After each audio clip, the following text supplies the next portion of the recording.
Bonjour chers amis téléspectateurs, très heureux de vous retrouver pour une nouvelle édition de Terre de Mission, l'émission religieuse de TV Liberté. Au programme aujourd'hui, une première séquence avec Charles Vaugirard qui vient de publier un ouvrage sur la pensée politique de Frédéric Ozanam. On l'aura en direct mais par Skype. Puis l'abbé Barthes, qui est un habitué du plateau, viendra nous parler du rapport de la SIAZ, donc le rapport Sauvé sur les abus sexuels dans l'Église et notamment les conséquences sur l'indemnisation des victimes et la résistance d'une partie des catholiques français à l'utilisation de leurs deniers du culte ou de leur patrimoine pour indemniser et notamment pour éviter aux prédateurs sexuels d'assumer leurs responsabilités. Et enfin, troisième séquence, nous aurons sur le plateau à nouveau Nicolas Tardy-Joubert, le président de la Marche pour la Vie, qui viendra nous parler et de la première Marche pour la Vie et des attaques contre la vie, notamment au Parlement, avec la loi Gaillot qui va bientôt revenir au Parlement.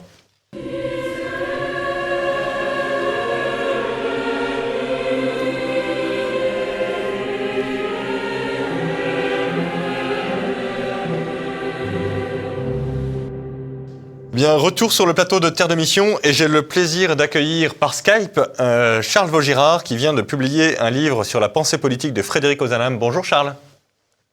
Bonjour Guillaume. Merci beaucoup d'avoir accepté mon invitation. Donc vous venez de publier un très bon ouvrage chez Teki sur la pensée politique de Frédéric Ozanam. C'est qui Frédéric Ozanam? Parce que tout le monde connaît vaguement le nom, mais il a fait quoi dans la vie? Alors Frédéric Ozanam, c'était un professeur de littérature à la Sorbonne au 19e siècle. Il est mort en 1853, il est né en 1813 et il est très connu pour être le fondateur de la Société de Saint-Vincent de Paul. C'est ça. Mais il est moins connu pour avoir été aussi un penseur politique et même il a même joué un rôle actif dans la révolution de 1848 où il s'était présenté aux élections, où il fut battu, mais il s'est présenté et il a dirigé le journal L'Air Nouvelle qui a diffusé sa pensée politique. Et alors, en quelques mots, sa pensée politique, elle portait sur quoi? Parce que les catholiques à l'époque apparaissent comme dangereusement réactionnaires, non? Oui, tout à fait. Il y a cette image-là qu'on a d'eux à cette époque-là, mais en fait, c'est faux parce qu'il y avait une diversité d'opinions chez les catholiques et Frédéric Ozanam était favorable à la Révolution de 48, favorable à la République, et il a développé l'idée de démocratie chrétienne, c'est-à-dire une vision chrétienne de la démocratie, c'est-à-dire une démocratie qui ne soit pas relativiste, où il y a une vérité au-dessus, où on croit en Dieu, qui est auteur qui est créateur du monde et qui est père de la vérité, et les chrétiens cherchent cette vérité tous ensemble. C'est l'idée d'une démocratie où on cherche ensemble la vérité pour construire, on cherche le bien commun tous ensemble pour construire la cité et non pas décider un peu arbitrairement ce qui est bien et ce qui est mal avec un vote à 50% plus 1. Mais ça apparaît... Cette démocratie chrétienne-là apparaît quand même dangereusement contre-révolutionnaire, si je puis dire. Alors, on pourrait la prendre comme ça. Pourtant, Frédéric ne se voulait pas contre-révolutionnaire, il ne se voulait pas conservateur. Il parlait d'un progrès par le christianisme. C'est-à-dire qu'il avait une définition du progrès qui n'était pas le progrès athée. Ouais, c'est un progrès chrétien où l'humanité chemine vers Dieu, vers la sainteté en fait. Et il y avait cette idée de... Finalement, il voyait la monarchie comme un peu un régime transitoire dans l'histoire de l'humanité. C'est-à-dire, voilà, le peuple n'est pas encore prêt à se gouverner lui-même, donc il faut qu'il y ait une sorte d'étai. Il parlait d'un étai, comme un pilier qui tient la société, qui était le roi.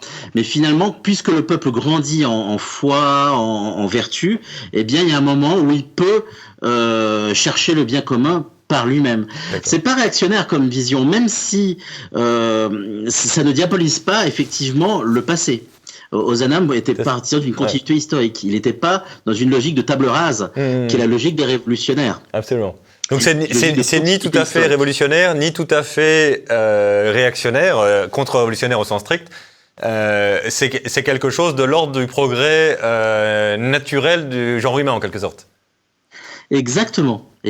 Un progrès chrétien inspiré par la providence et qui est aussi le fruit de plusieurs siècles, 2000 ans de christianisme dans nos sociétés qui sont fécondées par l'Évangile. Il avait cette vision. Mais alors là, instantanément vient la question, est-ce que vraiment nous sommes moralement dans une situation meilleure que par exemple sous Saint-Louis ? Il y a eu la déchristianisation malheureusement qui est passée par là. Après, nous avons un progrès qui est réel, un progrès, toutes sortes de progrès qui ont permis une meilleure société. Il y a un progrès social qui est aussi le fruit qui a été le travail au XXe siècle de chrétiens. Je pense à un exemple simple, la sécurité sociale.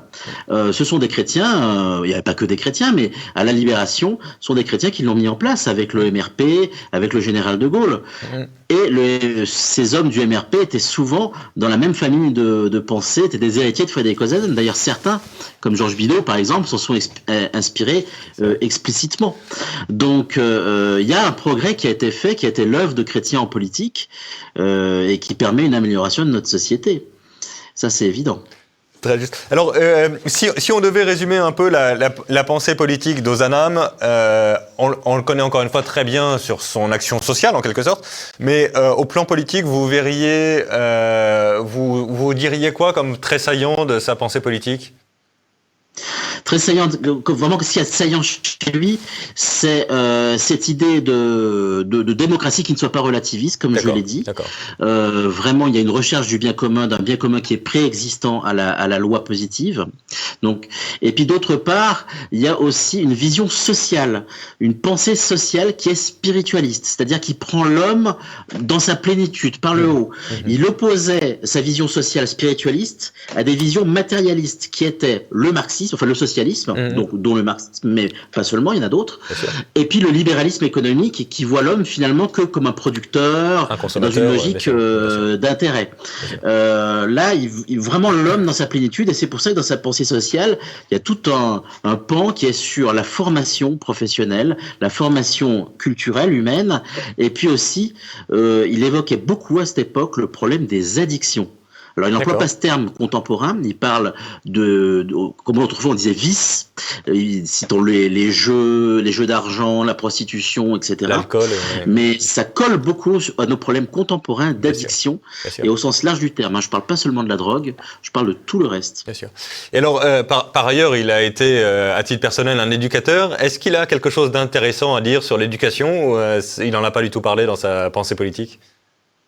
Il n'a pas beaucoup parlé de l'éducation des enfants.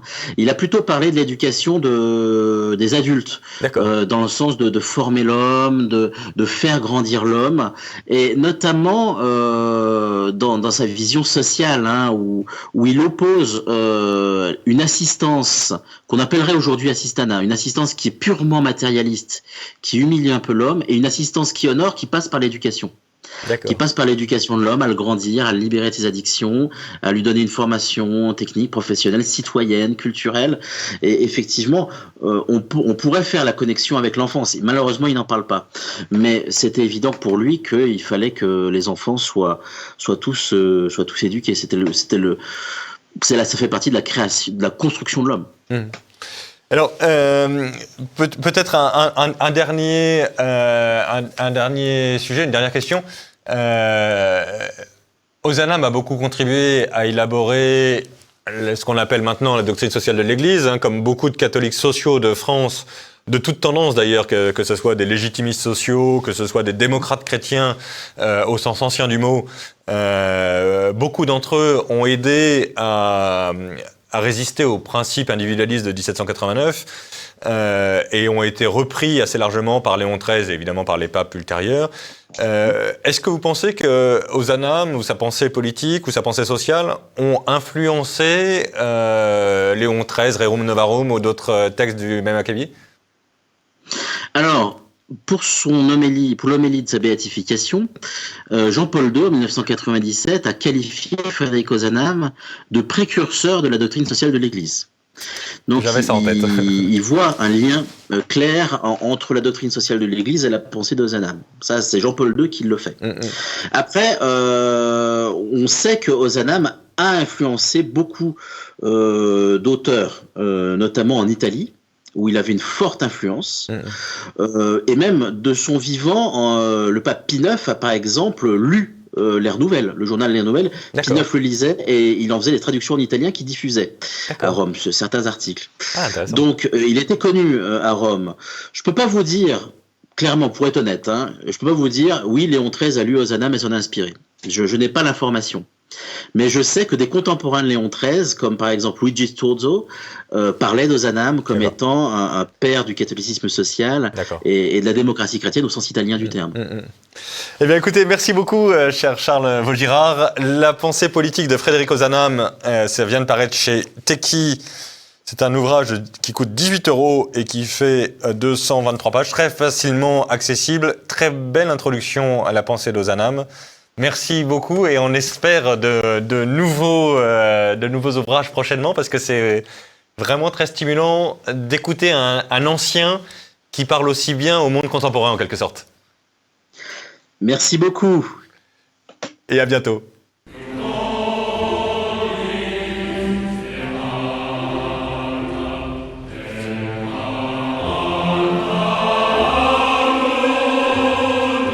Eh bien, retour sur le plateau de Terre de Mission et j'ai le plaisir d'accueillir une nouvelle fois, parce que c'est un habitué, l'abbé Claude Barthes. Bonjour monsieur l'abbé. Bonjour.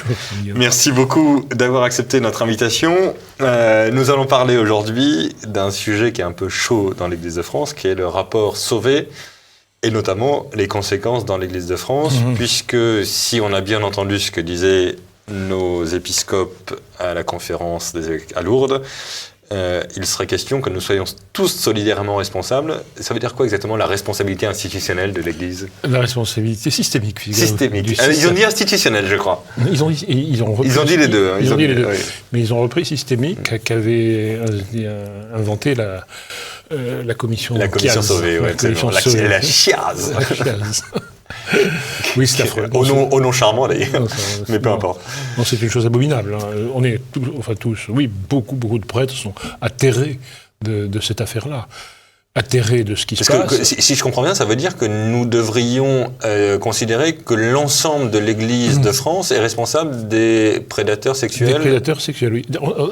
L'Église. En soi, l'Église. Oui. Alors, ça se traduit par l'Église de France va payer. L'Église de France qui n'existe pas, juridiquement.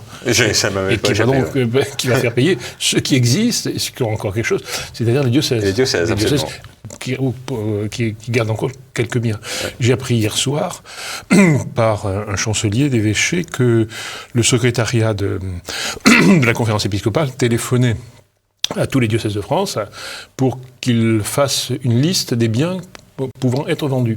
C'est commence. Si, on prépare déjà. Donc on prépare les soldes. C'est vrai qu'on est juste avant Noël, c'est le moment des soldes. C'est abominable. Alors, il faut remonter quand même à la source. Pourquoi on fait un truc pareil ? Absolument, c'est ce que j'allais vous poser comme question. Et donc il y a, certes, alors c'est abominable bien sûr le péché d'un certain nombre de prêtres, la faute d'un certain nombre d'évêques aussi. De complicité, ou de lâcheté. Ou de lâcheté, qui ne les ont pas punis, qui ont traité ces affaires-là très graves, comme il traitait de manière trop laxiste aussi d'autres affaires.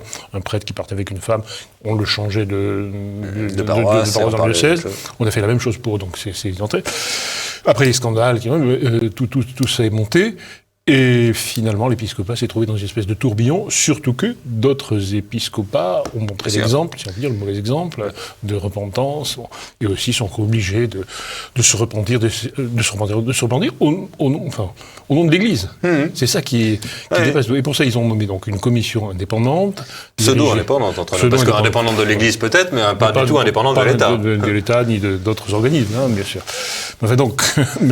Sauvé, dirigeant cette commission, a fait travailler à grands frais d'ailleurs pour faire un rapport qui à lire, en fait, est insupportable à lire.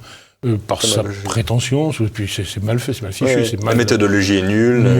Alors la méthodologie même de l'identification des crimes en question, ils ont, je ne me souviens plus exactement du chiffre, mais ils ont auditionné 250 personnes à peu près, un peu moins de 250. 250 plaignants. Après, ils ont reçu des mails, des lettres dont personne ne sait ce qui fait à peu près 3000 plaignants. C'est ça. Il faut dire, pas victimes, plaignants. Peut-être victimes, mais en tout cas. Et là, ils font des sondages, vous vous rendez compte, pour arriver à 330 000 victimes. Et 2000, je ne sais pas combien, prêtres, toujours pas ce sondage. Et alors évidemment c'est accablant, c'est affreux, la presse en parle, l'épiscopat déjà convaincu qu'il fallait se repentir, va continuer de se repentir. Pas sur les évêques qui ont, pas faire repentir les prêtres qui ont péché, non, mais c'est eux. L'ensemble. Oui, même pas eux, à vrai dire, l'Église. Comme toujours, dans la repentance, on bat sa coulpe sur la poitrine des autres, en fait. C'est vraiment terrible. Et la repentance est en fait pour aussi payer, puisque depuis, c'est une vieille histoire, à partir des années 80, la fin des années 80, aux États-Unis, les tribunaux civils ont imposé des dommages énormes aux prédateurs, plus exactement aux diocèses. Ils ont considéré que les diocèses étaient responsables de leurs prêtres. Et tout a plus ou moins suivi comme ça. C'est-à-dire quelques tribunaux, certes, mais surtout, l'opinion ecclésiastique, dans son ensemble, qui a décidé qu'à des faits, il fallait payer, c'est normal. Et c'est donc ce qu'on va faire, alors, d'une manière qui est aberrante même du point de vue juridique. C'est une monstruosité. À supposer qu'on ait des dommages, donc c'est ce qu'on appelle le precium doloris en jurisprudence française, qui n'est pas une chose très très vieille d'ailleurs, parce que jadis on considérait que la douleur n'est pas monnayable. Mais le Conseil d'État en 60 à peu près a décidé qu'on pouvait, la Cour de cassation avait anticipé, quoi qu'il en soit. Donc on va monnayer la douleur, certes. Encore quand on met la douleur au civil, ou administratif, c'est en fonction de jugements qui condamnent quelqu'un, qui condamne à payer, et qui décide que telle personne est victime. Or là, la commission a vu quand même qu'il y avait quelque chose qui boitait, parce qu'on va désigner donc des victimes qui vont être remboursées par quelqu'un qui n'est pas le prédateur. C'est bon. Et pour ça... Donc on ne saura pas si c'est les victimes, on ne saura pas si c'est les prédateurs, et on piquera l'argent des fidèles. Oui, amassé par les fidèles, c'est sûr. Donc c'est une commission qui va faire ça, indépendante, paraît-il. Laquelle commission... Là aussi, en matière d'indépendance, la présidente de la commission d'indemnisation est l'ancienne collaboratrice de Laurence Rossignol, une espèce d'hystérique socialiste qui était une des ferventes partisanes de la loi Taubira. Donc on demande à des ennemis de gérer notre patrimoine, ce qui est une logique implacable. Et donc cette dame et sa commission auront une juridiction, en fait, qui tombe du ciel ou d'où d'ailleurs, quasi épiscopale, mais de l'enfer, et qui va décider sans justice, sans débat contradictoire, sans défense, sans voie de recours. Absolument. Qui sont les victimes, donc qui sont les prédateurs. C'est ça. Et puis surtout qui va payer. Pour payer l'Église, c'est-à-dire l'Église de France, qui n'existe pas. Et donc les diocèses qui vont, etc. Et alors, comment est-ce que vous voyez qu'on puisse résister à ce maelstrom de n'importe quoi ? Je crois qu'il faut crier, il faut le dire, il faut en parler. Il faudrait aussi... Donc on est d'accord qu'il faut refuser de payer pour des salopards. Alors, bien sûr, tout à fait, c'est clair. C'est à eux d'assumer les conséquences de leurs actes, non ? Quelque chose qui va jouer, c'est que les évêques, donc on leur demande de vendre des biens immobiliers. Ils ne peuvent pas le faire sans avoir l'avis de leur conseil économique. Du conseil économique et puis comment appelle-t-on ça, le collège des consulteurs. Bon, il faudra que ces prêtres-là disent que c'est pas possible. On ne veut pas. Par ailleurs, éventuellement, qu'on fasse des recours administratifs, peut-être, ou civils, administration seulement, parce que ces biens appartiennent civilement aux associations qui ne sont pas tout à fait des associations cultuelles, mais des associations diocésaines. C'est encore des associations cultuelles, et dont l'objet, vous connaissez les statuts types, deuxième article, c'est des objets les biens sont pour le culte. Dédiés au culte, absolument. Au sens large, on de bien. Et donc certainement pas financer la prostitution. Voilà, ça c'est clair.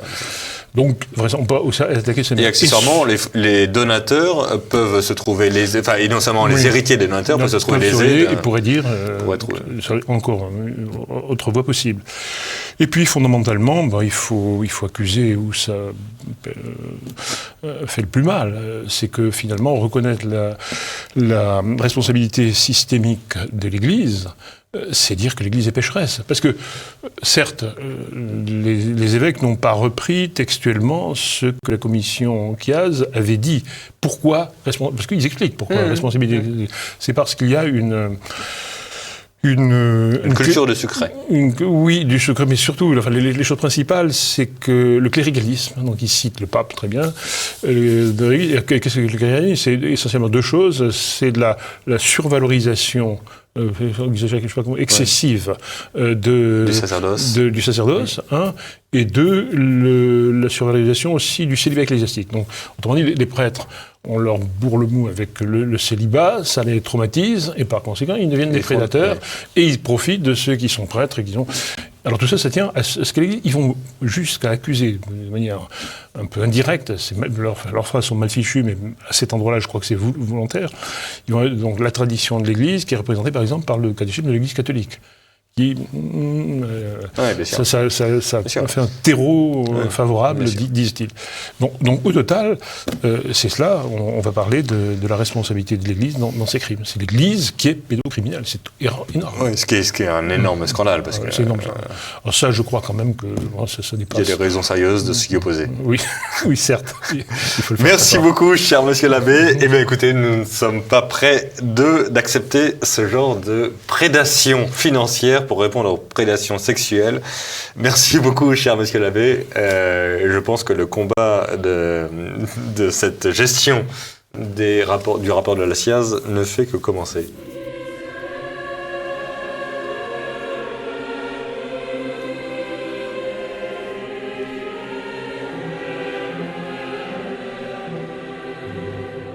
Bien, retour sur le plateau de Terre de Mission et j'ai le plaisir de recevoir Nicolas Tardy-Joubert, président de la Marche pour la Vie. Bonjour Nicolas. Bonjour Guillaume. Merci beaucoup d'avoir accepté une nouvelle fois l'invitation de Terre de Mission. Il y a une nouvelle édition de la Marche pour la Vie en janvier prochain. Absolument. Elle est prévue. Quand ça ? Alors, elle est prévue le dimanche 16 janvier. D'accord. Donc ça, c'est assez tôt. C'est le 3e dimanche de janvier habituellement. D'accord. Donc rendez-vous à Paris et nous allons marcher puisque c'est la Marche pour la Vie. L'année dernière, compte tenu de la situation sanitaire, on ne marchait pas. Il y avait même une manifestation Zoom. Cette année, nous marchons avec un départ qui sera prévu en tout début d'après-midi près de la gare Montparnasse et on se retrouvera sur une place dans le 7e arrondissement si tout ceci est validé par la préfecture de police. D'accord. Et alors, donc, 16 janvier, c'est la date la plus proche, comme d'habitude, du vote de la funeste loi Veil, si mes souvenirs sont bons. Exactement.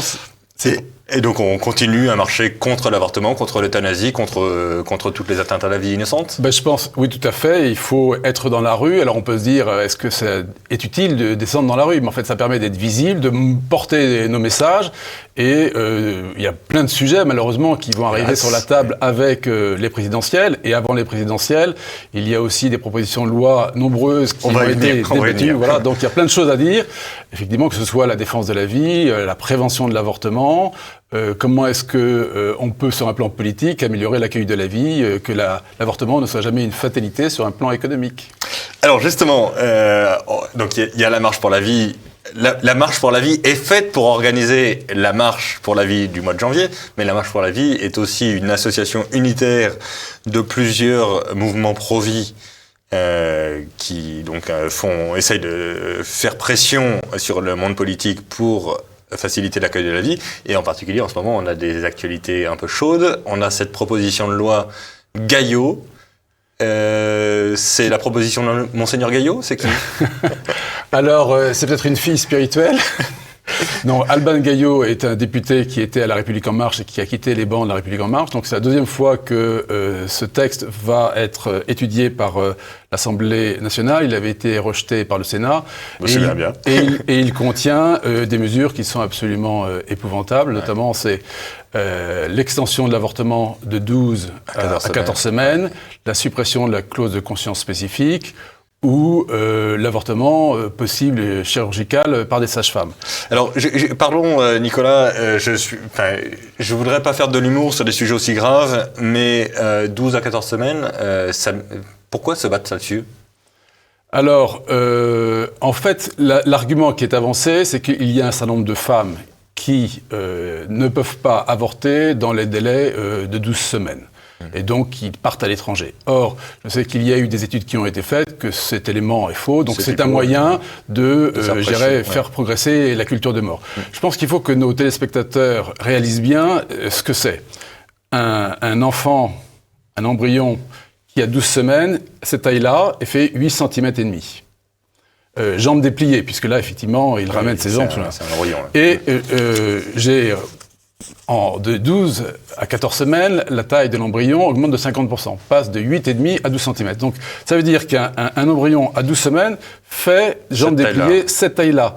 Donc ça n'est pas rien. Donc en fait, ça veut dire qu'il faut, pour faire l'avortement, démembrer un enfant dans le ventre de sa mère, écraser une tête ossifiée, donc c'est absolument épouvantable. Donc il faut effectivement contrer ça. Au point que certains promords, je crois que c'est le professeur Nizan qui disait ça, mais je suis pas sûr, enfin peu importe, il y a des professeurs qui sont très favorables à l'avortement, qui disent « Attention, si on passe à 14 semaines, on aura de moins en moins de toubibs qui voudront le faire. » Exactement, il y a une forte majorité de professionnels qui y sont opposés, et puis